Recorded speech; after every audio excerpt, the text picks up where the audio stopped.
Tenentismo também é outra coisa muito mal, uma história muito mal contada, acho que mal compreendida. A maior parte das pessoas não fez bom ensino médio, nem sabe o que é isso. Mas é de suma importância, porque é o movimento político mais influente do século XX no Brasil.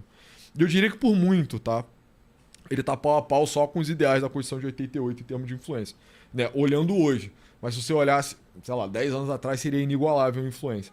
E o ponto central é que você pode entender o tenentismo por 3 chaves, né?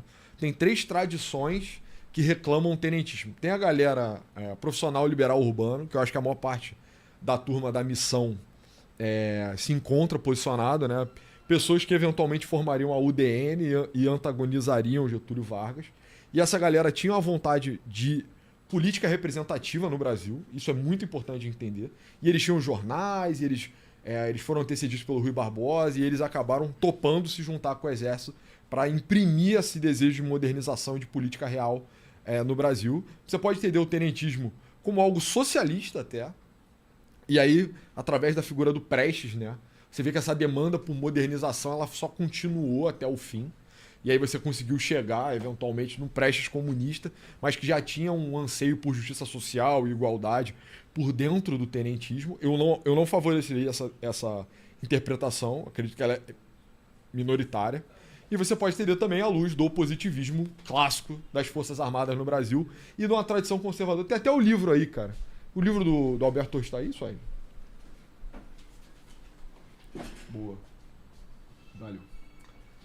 E você pode entender também através do conservadorismo tradicional brasileiro, né? Que aí tem esse livro aqui do Alberto Torres, ó. Saiu pela editora Valete. E não tá focando nem fudendo, assim. Destruir a live. Beleza. Igual o Império. Enfim, esse livro aqui é muito importante, muito influente na época, tá? Esses caras estavam lendo... O que acontece entre os primeiros tenentes é que eles estavam lendo textos do liberalismo clássico e aí, eventualmente, o Alberto Torres lançou essa bomba, o problema nacional brasileiro. E aí depois o Oliveira Viana continuou esse trabalho, né? De meio que reimaginar o que seria o conservadorismo dirigista, que é o pensamento político mais antigo no Brasil. É o pensamento político do Dom João VI, do Dom Pedro I, do Dom Pedro II. Isso meio que tem um interlúdio liberal/libertário na República Velha. O Brasil, na minha opinião, tá, fica à deriva. Apesar de se desenvolver muito, se desenvolve muito mais por um contexto externo do que interno. E aí, eventualmente, esses jovens militares, né, de patente intermediária também fazem essa aliança com a classe média e reformam o Brasil. E o Getúlio é o filho mais bonito, né? O filho maravilhoso, o filho perfeito do tenentismo. Não é perfeito, né? Óbvio que não. Mas o Getúlio vem da tradição do positivismo das Forças Armadas, tá? Ele é oficial jovem, o pai dele morre na Guerra Civil no Rio Grande do Sul, ele concilia, sai do exército, vira bacharel, se torna governador do Rio Grande do Sul, ele é herdeiro do Borges de Medeiros. Borges de Medeiros é absurdo, né? Borges de Medeiros. E ele é herdeiro desse positivismo gaúcho. E aí, eventualmente, ele passa a ser reconhecido como uma das grandes lideranças nacionais, porque ele conseguiu pacificar a guerra, né, entre as duas facções gaúchas lá, né? Colorados e brancos, né? Não, isso é no Uruguai. Mas enfim, Maragatos, sei lá. Enfim, e aí o Getúlio é um grande pacificador, ele se torna a liderança nacional. E aí existe, né? Passa a existir a possibilidade dele ascender politicamente a partir da crise de 29. Mas tem que entender o tenentismo, cara. Ele ficou rodando muito tempo, assim. O tenentismo, ele interditou o governo do Arthur Bernardes. Tipo, o Arthur Bernardes não fez nada, basicamente. Ele ficou em estado de sítio porque o tempo inteiro tinha quartelada, pedindo modernização, pedindo política representativa. E o governo acabou sendo todo em estado de sítio. E, eventualmente, a bravura dos jovens oficiais acabou incendiando, cara. Toda a classe média, as classes médias urbanas, liberais. E aí, eventualmente, isso propiciou a ascensão do Getúlio. Mas o Getúlio, de primeiro momento, Maragatos e Chimangos. Perfeito. Obrigado, Gilberto. Mas é quase a mesma coisa que Blancos e Colorados. É verdade mesmo. E aí, enfim, tenentismo é um movimento de reforma, cara. Ele é um movimento conservador, mas ele é reformista, né? É uma modernização conservadora. As coisas precisam mudar para que elas permaneçam as mesmas. Eu acho que essa é a clave exata para você conseguir entender o tenentismo e a importância dele, entendeu? E como a gente está vivendo a mesma coisa também, né? A gente tem esse período de república nova, de nova república, pós 88, onde o Brasil acaba pautado por valores de socialismo democrático, né? Social-democracia. De novo, a gente percebe que o Brasil não está entregando o que ele poderia entregar. Esse socialismo democrático ele passa por um processo de amálgama, de miscigenação com os mesmos vícios da República Velha. Então a gente passa a ter coronelismo, não voto de cabresto de verdade, né? Mas a compra de voto em massa. E a gente está passando um momento de crise de representatividade. É basicamente o mesmo diagnóstico que a gente estava vivendo lá nos anos 20 do século passado.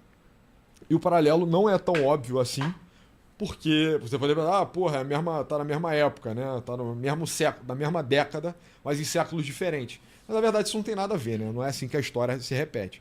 Mas ela se repete de fato. E aí, de novo, cara, o Brasil tá vivendo com os mesmos vícios da política, né? Os mesmos vícios da terra, cara, eu diria, assim. É como se o Brasil fosse uma selva mesmo. E essas coisas da selva, elas vão mudando mesmo a nossa tentativa de construir instituições, né? As instituições são prédios bonitos de mármore e o Brasil é selva, cara. Ele avança por cima dos prédios e, eventualmente, a gente se perde. E eu acho que, de novo, a gente está vivendo um momento de necessária reforma. E isso não é um convite às Forças Armadas, eu não tenho nenhuma simpatia pelo regime militar. Eu nem acho. 6-7. Eu falei 67? Falei? Caralho, que absurdo. Aqui. Mas, enfim. Mas é isso, não é um convite às Forças Armadas, mas é um convite por, principalmente, camadas urbanas, sabe? É o diagnóstico de que o Fernando Henrique Cardoso nunca mais vai voltar, sabe? Nunca mais vai ter PSDB, cara. O Plano Real já foi. Esses caras estão bem velhinhos, eles estão bem ricos também. Eles não querem mais se envolver. E a gente nunca mais vai ter uma política tão... né? O que esses caras consideram construtiva, né? Acadêmica, se reformas não...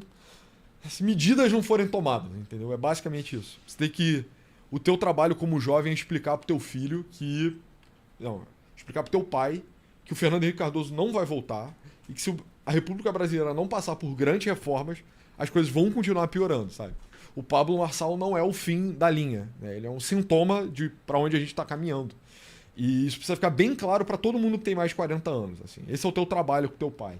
Aí, depois que você conseguir fazer ele entender isso, aí você vai apresentar o Renan. Mas a primeira coisa que ele precisa entender é que não há esperança. Né? Hoje, não há esperança dentro das instituições brasileiras. A gente precisa de reforma. Um governo de reformismo, que é o governo do Renan. E para mim é a única saída, cara. E é por isso que eu acho que a gente tá tão próximo do tenentismo, em muito sentido, sabe? Mas enfim. Mete essa na campanha, Fernando Henrique Cardoso não vai voltar. Mas para deputado é meio louco, né? Gostou desse corte? Quer mais conteúdo como esse? Então você vai gostar muito do nosso site, onde nós compartilhamos conteúdos exclusivos, gratuitos, e os pagos também, caso você goste muito. Então entra lá que não tem nenhuma barreira, não tem nenhuma propaganda, não tem nenhuma taxa do YouTube, que você vai gostar muito do conteúdo. Nos vemos lá. Valeu! Valeu!